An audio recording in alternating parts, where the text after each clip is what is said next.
자, 이번 강의는 그 원활한 고장수를 위한 팁입니다. 팁. IMD 소자 디솔더링 방법. 우리가 소자는 세 가지 형태가 쉽게 말해서 있습니다. 세 가지 형태가. 하나는 뭡니까? IMD. 그죠?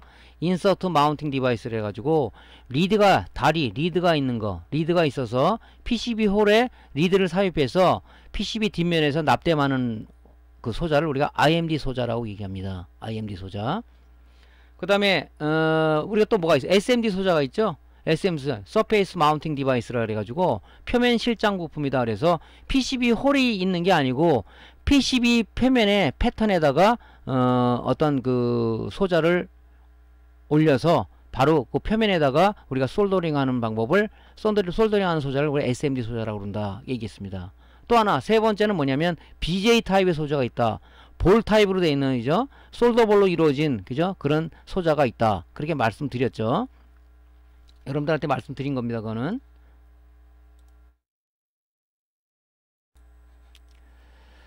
자, 그래서 그 실제 소자를 보면요. 여러분들이 이게 많이 보셨잖아요. 이 콘덴서 같은 경우, 요런 거는 이제 우리가 IMD 부품이라고 그러죠. 요 리드가 있어서, 그죠? 요거를 PCB 홀에 삽입한 다음에 PCB에 납땜하는, 요런 게 이제 IMD 부품이죠. 그 다음에 뭡니까? SMD 부품은 뭡니까? SMD 부품은 요렇게 생긴 거, 그죠? 요런 소자인데 요거를 이제 표면에 PCB 회로에다가 얹힌 다음에 거기다가 이제 요 부분에다가 솔더링 하는 거죠. 요걸 우리가 SMD 소자라고 얘기합니다. BJ 타입 소줌은 뭐냐면 이렇게 칩이 있는데 요런 칩에 이 뒤에 보면 이 볼랍으로 쭉 이루어져 있어요. 이게 볼랍이 붙어 있습니다. 솔더볼이라고 그러죠. 그걸 이 PCB 회로에다 얹혀 놓고 우리 일반 인두기나 열풍기로 하는 게 아니라 BJ 리역 장비를 통해서 하부에서 열을 가해주고 상부에서 열을 가해줘서 이 솔더볼을 이 칩셋 패드에 붙어있는 볼랍이 이 PCB 패턴과 회로가 붙게끔 우리가 그 솔더링을 한다. 그래서 이제 이런 거는 이제 보통 개인들이 할 때는 BJ 리역 장비로 하는 거고, 양산체제 공장에서는 이제 뭐 리플로우 공정이라 그래가지고 콘베버를 딱 타고 되면 하부에서 히터를 가해주고 상부에서 히터에 열을 가해줘서 얘를 붙이는 작업을 하는 거죠. 이게 바로 BJ 타입 부품이다 하는 것을 우리가 이제 몇 번 말씀을 드렸어요. 근데 지금 우리가 추세를 보면 이 부품들이 지금 요 IMD 부품에서, 그죠? IMD 부품에서 SMD 부품으로 가고 있고, 요 SMD 부품에서 이 BJ 타입으로 다 이렇게 자꾸 바뀌어지고 있어요. 이것이 왜 그러냐면 이 회로 기술이라든가 어떤 그 집적화 기술이 발달됨으로 인해서 이 소자들이 굉장히 이 집적화되고 있다. 그러면서 제품이 소형화, 경량화 되면서 뭔가 우리한테 지금 이런 BJ 타입으로 간다는 자체는 굉장히 많은 기술을 요구하고 있다 하는 그런 측면이 되겠죠.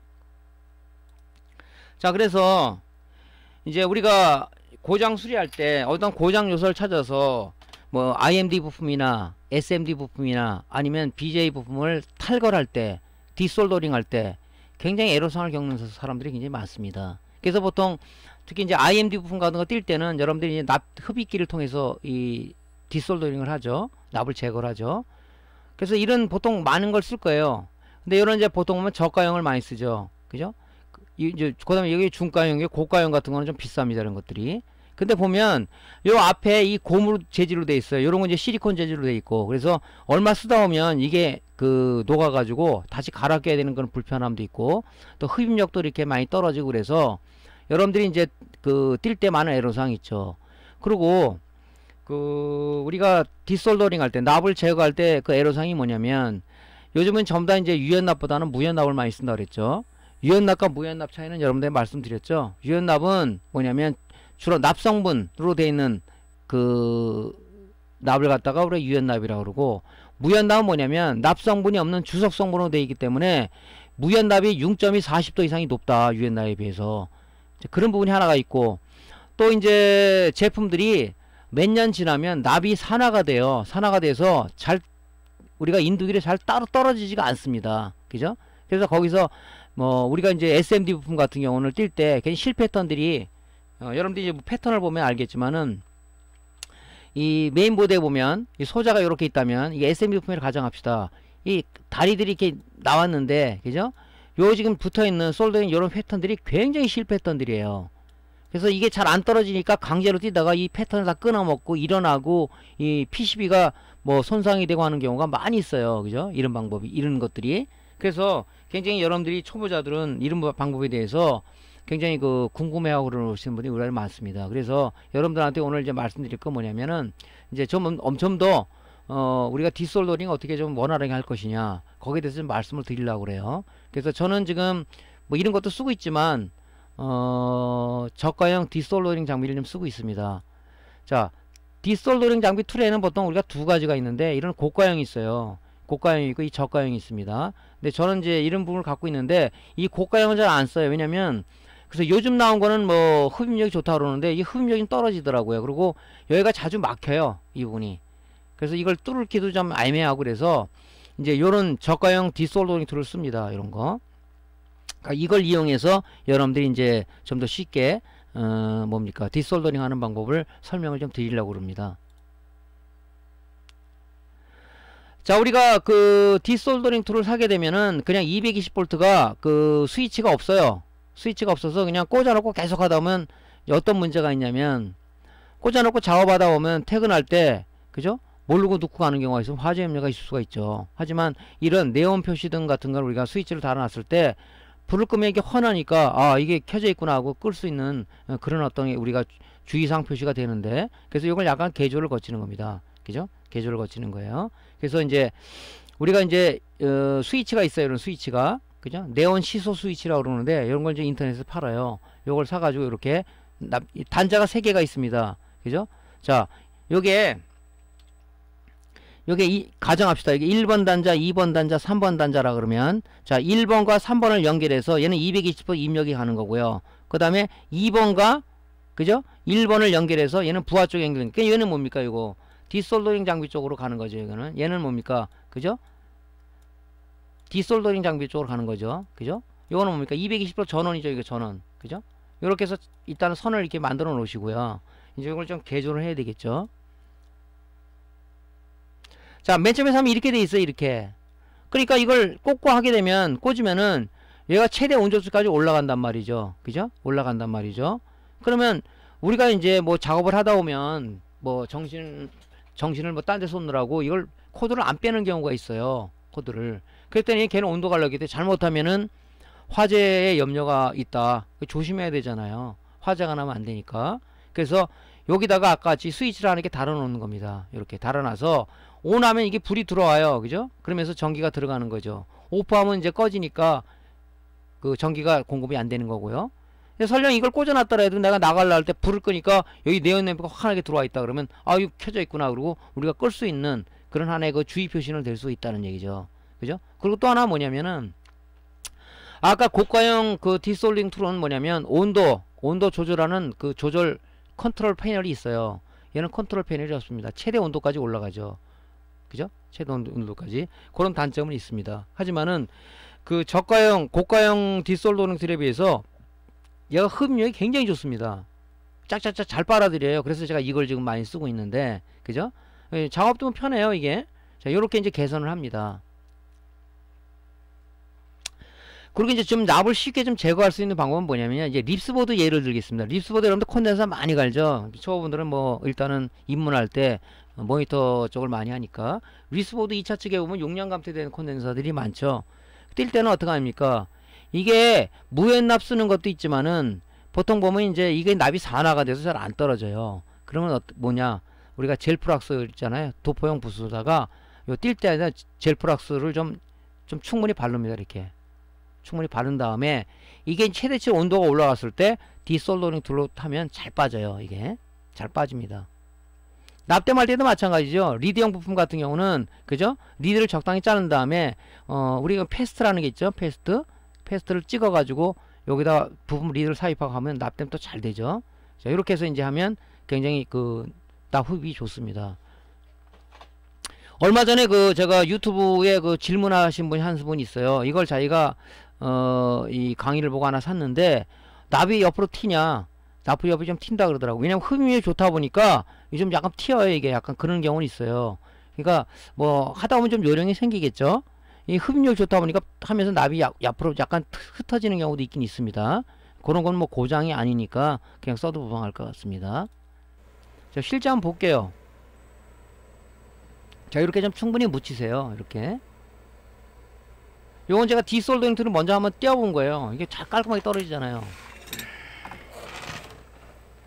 자, 온도가 충분히 오른 다음에, 그죠?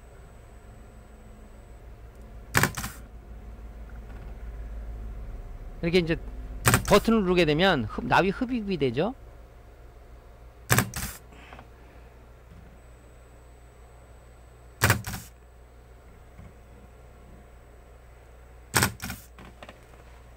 이거 보시면은 싹싹 빠져버리잖아요. 그죠? 납이 이런 식으로. 그래서 아마 여러분들이 수동 납 흡입기에 비해서 상당히 그 작업성이 좋다. 그죠?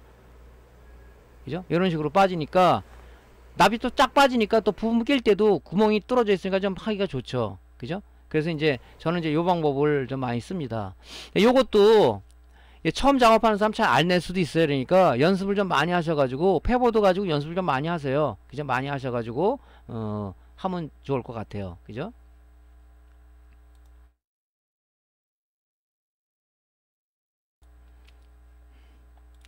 자, 이제 실제 모양을 제가 개조한 게 이제 이렇게 개조한 거예요. 지금 화면에서 이제 보여드렸지만 이렇게 개조를 했습니다. 이렇게 개조를 했어요. 그죠? 여기 지금 스위치를 하나 달아놨단 말이죠. 스위치를 켜게 되면 이 불이 들어오잖아요. 그죠? 이렇게. 그죠? 불이 들어옵니다. 예. 척척척하죠? 이 흡입력이 굉장히 좋습니다. 이렇게. 그러니까 이렇게 불이 들어오니까 나갈 때 설령 꽂아 놓더라도 이 불이 들어와 있네. 와서 이걸 끼고, 그죠? 코드를 빼고 갈 거 아닙니까? 그죠? 요런 식으로 여러분들이 여기다가 뭐 스위치가 크지 않아요. 여기다가 이제 글루건으로 붙이면은 요런 식으로 해서 편하게 쓸 수 있죠. 이렇게 잡아가지고 여기 스위치가 있죠. 이거 여기 딱 놓고 이런 식으로 하면 편해요. 그래서 요거를 뭐 한 개 정도 들어왔을 때는 그냥 수동 납흡이 쓰고요. 보통 5개 이상이 들어온다면 빨리빨리 떼야 되잖아요. 그죠? 그때는 이제 이걸 사용해서 제가 좀 많이 씁니다. 요거는 여러분들이 하나 구매해도 굉장히 좀 좋은 그 장비가 아닌가 그렇게 개인적으로 생각을 해요. 근데 제 강의 보고 사신 분들이 좀 덜어 있더라고요. 일단은 뭐 조금 전에 말씀드린 이제 흡입력이 강하다 보니까 그런 경우가 있으니까 일단은 뭐 납을 안에 있는 그 모아진 납을 제거하기도 되게 좋습니다. 그죠? 편해요.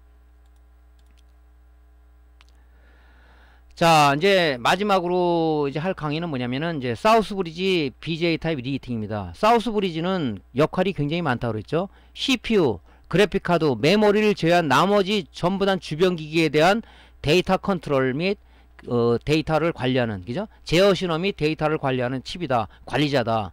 그죠? 그걸 관리하는 사람이 부재 현상이 났다 그러면 어떻게 했습니까? 아무것도 안 되겠죠. 그래서 이 사우스 브리지는 굉장히 중요한 그 소자 중에 하나입니다. 예전에는요, 이게 하나로 집약되지 않을 때는 뭐 IO 카드가 따로 있고 뭐 무슨 뭐 여기에 하는 컨트롤러가 따로 이 칩이 따로 있고 있는데 이런 부분을 하나로 다 통합을 해가지고 이렇게 칩을 하나 만든 거예요. 그래서 칩셋, 그죠? 칩의 조합이다. 그러니까 칩셋이라는 말을 붙인 겁니다. 그죠? 그래서 어차피 지금 뭡니까? 아까 말했듯이 소자는 요즘 뭡니까? 이제 추세가 IMD 타입에서, 그죠? IMD 타입에서 SMD 타입으로 갔고요. 그죠? SMD 타입으로. 이제 뭡니까? 이게 이제 BGA 타입으로 지금 가고 있단 말이죠. 모든 제품들이. 여러분들 뭐 지금 울트라 PC나 태블릿이나 아니면 스마트폰 뜨면 전부 다 이런 BGA 타입으로다가 이 볼랍으로다가 이 PCB 패턴에 다 붙어 있어요. 그죠? 근데 이런 것이 의외로 불량도 많아요. 그죠? 열이 많이 나니까 여기다가 히트싱크로다가 딱 덮어가지고 얘가 열을 방열을 시키는 거죠. 그죠? 근데 이걸 갖다가 이제 우리가 그 수리를 해야 되는데 이 BGA 타입의 부품을 수리하기 위해서는 BGA 유역 장비가 필요한데 보통 뭐 200만원에서 1000만원짜리 장비가 필요해요. 근데 여러분들이 그 장비를 가지고 구매하기는 사실상 힘들죠. 그래서 이제 여러분들한테 말씀드릴 거는 이제 리히팅 작업을 말씀드릴 거예요. 자, 어떤 문제가 이렇게 BGA 타입이었는데 이게 볼랍으로 이렇게 붙어 있어요. 이렇게 솔더볼이 이렇게 쭉 이렇게 붙어 있습니다. 이렇게. 그죠? 이것이 이 칩셋 패드에서 떨어지거나 이 볼랍이 여기 요 한 면은 뭡니까? PC 패턴에 붙어 있는데 이 패턴에 이 볼랍이 떨어지는 회로가 오픈된 상태가 나오는 것이 있다. 그죠? 왜냐면 이게 어떤 현상으로 이게 떨어지냐면 이게 이렇게 한 소자로 통합되다 보니까 열이 많이 나요. 일을 많이 하니까 열이 많이 나겠죠. 그러다 보니까 납이 녹았다 식었다 하면서 납이 크랙이 생기면서 이 회로에서 들떠버리는, 그죠? 패턴에서 오픈돼 버리는 회로가, 그런 현상이 생깁니다. 그랬을 때는 어떻게 되겠어요? 원칙적으로는 이걸 다 떼어가지고 새로운 솔더홀을 여기다가 리볼링을 해가지고 다시 붙이는 게 원칙인데, 현실상 여러분들이 그 BGA 장비를 갖기에는 어렵다. 또 많은 또 연습을 해야 된다. 그런 게 있기 때문에 일단 여러분들이 뭐냐면 경미한 불량일 경우는 리히팅을 해드려도 굉장히 영구적으로 가는 경우도 있습니다. 뭐 영구라적으로는 좀 약간 말의 어폐가 있습니다만 어쨌든 간에 오래 가요. 그런 부분들을 여러분들한테 하라고 이런 이제 말씀을 드리는 거죠. 자, 전에도 말씀드렸지만은 요렇게 요 회로에 이렇게 볼이 붙어 있어. 이 회로란 말이죠, 회로. 요게 이제 이 PC 패턴하고 이게 회로가 연결되는 부분이죠. 그게 어떤 현상이냐면 이 칩셋 패드에서, 요 칩셋 패드에 지금 이렇게 볼랍이 붙어 있는데 요게 이렇게 오픈되는, 떨어지는 현상이 하나가 있고, 하나는 여기는 정상인데 PC 패턴, 회로의 패턴이죠. 거기서 납이, 이 볼랍이 떨어져서 오픈된 상태. 결론적으로 뭐냐, 회로가 단선이 되는 상황이 생긴, 회로가 이렇게 연결이 되어야 되는데 회로가 끊기는 현상이 생긴다. 그러면 이 회로가 연결이 돼서 뭔가 이 작업을 해야 되는데 여기 중간에 다리가 끊어졌다 그러면 뭡니까? 연산이 안 되겠죠. 그렇게 되면 뭐 오동작을 일으킨다, 그런 얘기죠. 이런 현상들이 BGA 타입에는 의외로 굉장히 많습니다. 그러면 우리가 할 수 있는 방법은 뭐냐? BGA 장비도 하나 안 갖고 있다. 그러면 어떻게 합니까? 젤 플락스를 주입을 해서 얘를 강제적으로 붙여주는 작업을 해야 되는데, 그죠?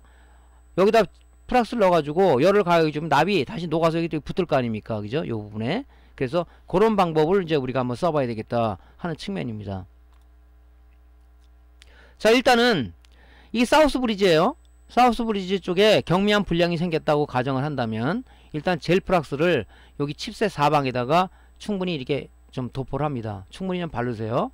예, 우리가 플락스는 두 가지 타입 있죠. 액상 타입하고 젤 플락스 타입이 있는데, 액상 타입은 젤 플락스에 비해서 성능이 좀 떨어지죠. 그래서 젤 플락스를 여기 사방에다 이렇게 붓으로다가 바릅니다. 충분히. 그 다음에 이제 젤 플락스를 이 칩셋 사이에 스며들기 위해서 이걸 액상화 시켜야 되는데, 우리가 열풍기로다가 이 작업을 해서 이걸 녹여야 되겠죠. 열을 가하게 되면 얘가 액상화가 되면서 요 칩셋 사이로 쭉 스며들겠죠, 이게. 그러니까 여러분들 주의할 때 뭐냐면은 우리가 이제 열풍기 쓸 때 이 에어 바람색이 있어요. 이런 거 할 때는 바람세기를 최소화해서 이걸 작업을 해야지. 그렇지 않으면 이게 센 바람을 하면 옆에 있는 요 칩 소자들 있죠, 뭐 칩 저항이나 칩 컨덴서들이 열이 받아서 이게 녹으면 날아가 버려요, 바람세기에.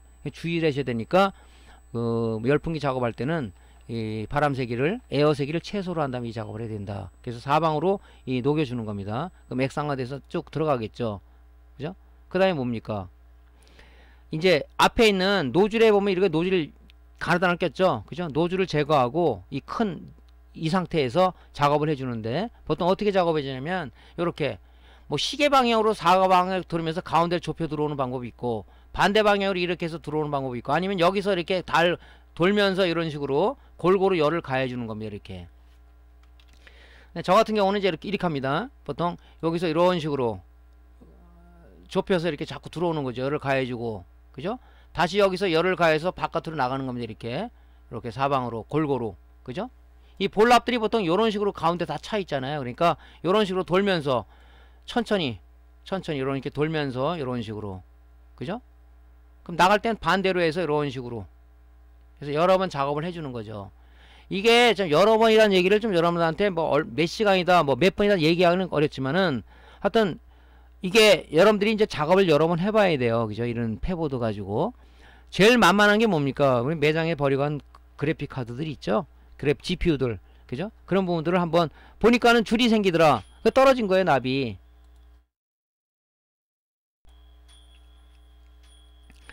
자, 그래서 이제 뭐 줄이 생기는 것 같은 경우를 한번 여러분들이 젤 플락스 이렇게 작업을 해보세요. 그래서 끼니까는 화면이 제대로 나온다. 그러면 볼랍이 그 회로에 붙어서 연산을 하니까 뭔가 화면에 제대로 나오는 거겠죠. 그런 걸 버리지 말고 갖고 있다가 연습 차원에서 좀 많이 해보고, 이 작업이 이제 숙달되다 보면 여러분들이 대충 어느 정도 온도에서 가하면 된다. 나름대로 머릿속에 온도 프로파일이 연상이 될 겁니다. 그것도 하나의 뭡니까? BGA 작업 전에 우리가 이제 연습해야 될 그런 부분들이죠. 그래서 제 주의해야 할 게 뭐냐면 칩셋들은 열에 좀 약해요. 그래서 열을 많이 가하게 되면 이 칩셋이 풀빵처럼 퍽퍽 올라온다. 걔는 칩이 죽은 거예요. 그러지 않게끔 우리가 굉장히 조심해서 작업을 해야 된다 하는 얘기입니다.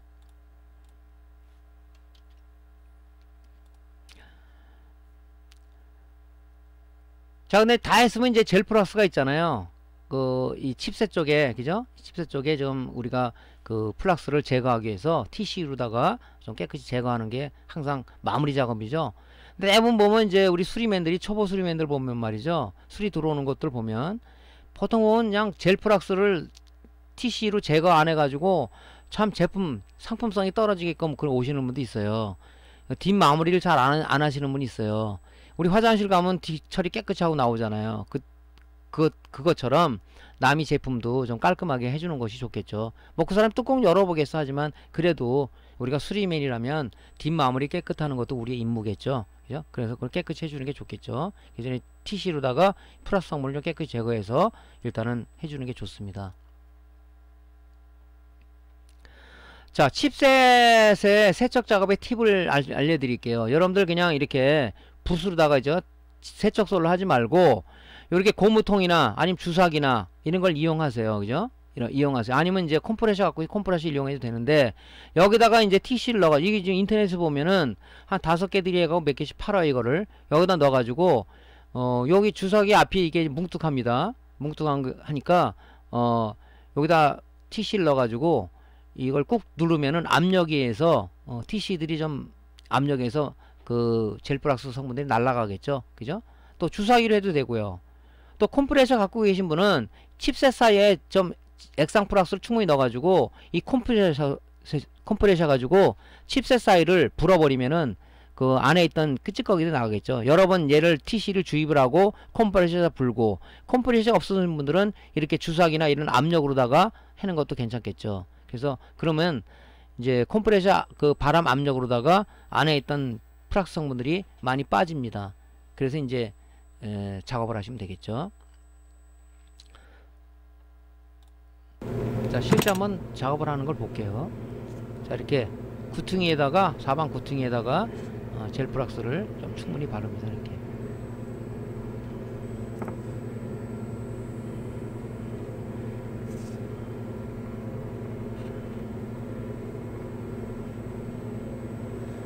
옛날엔 참 이 작업을 많이 했어요. 사우스브리지, 노스브리지 증상이 딱 되면 그냥 그때는 BJ 장비도 없고 하니까 저런 식으로 해서 특히 이제 노스브리지도 적불이 많거든요.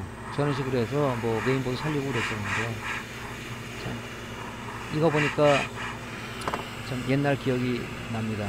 뭐 옛날에 먼 그런 오랜 기간은 아니었었지만 그죠? 치추로 이런 시절에 많이 했죠. 이런 식으로 해서 기울여서, 그죠? 기울여서 해야지 사이로 들어가겠죠? 기울여서 해야. 사방으로 이렇게 기울여가지고 해서, 저 칩셋 사이로 저 젤 플러스가 충분히 좀 주입이 되도록, 그죠? 젤 플러스는 납을 잘 녹이게 하는 성분이 있죠. 납을 뭉치게 하는 성분이 있죠. 그러니까 저 젤 플러스가 저 안에 충분히 들어갈 수 있게끔 저런 식으로 이제 합니다. 자, 이제 노즐 앞에 있는 그 노즐 팁을 빼고요. 노즐 팁을 뺍니다. 열이 나오는 부분을 좀 넓게 해갖고 하는 거죠. 저런 식으로 해서, 자, 사방으로 이렇게 돌립니다. 이렇게 돌려. 골고루 열이 달게끔.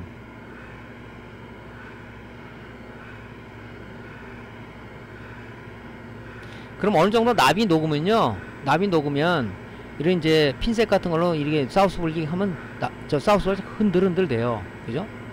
약간 이렇게 되면. 그럼 납이 녹아서 지금 붙고 있는 거죠. 그 상태에서 이제 열풍기 가는 작업을 멈추면 되겠죠. 이 BJ 작업도 마찬가지죠. 그래서 그렇게 테스트를 해본다고요.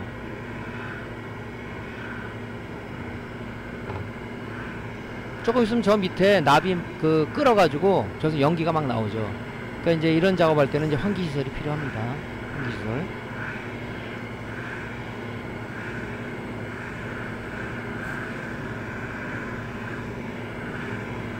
그러니까 이 작업을 여러분들 그래픽 카드 가지고 좀 연습을 좀 많이 해보세요. 많이 해보시면은 좀 나름대로 요령이 생길 겁니다. 저는 단지 이런 방법이 있다, 방법론을 알려주면은 나머지는 뭡니까? 실무는 여러분들이 OJT, 그죠? 실무 적응 훈련은 여러분 스스로가 좀 해야 되는 겁니다. 그죠? 이렇게 하면 됩니다.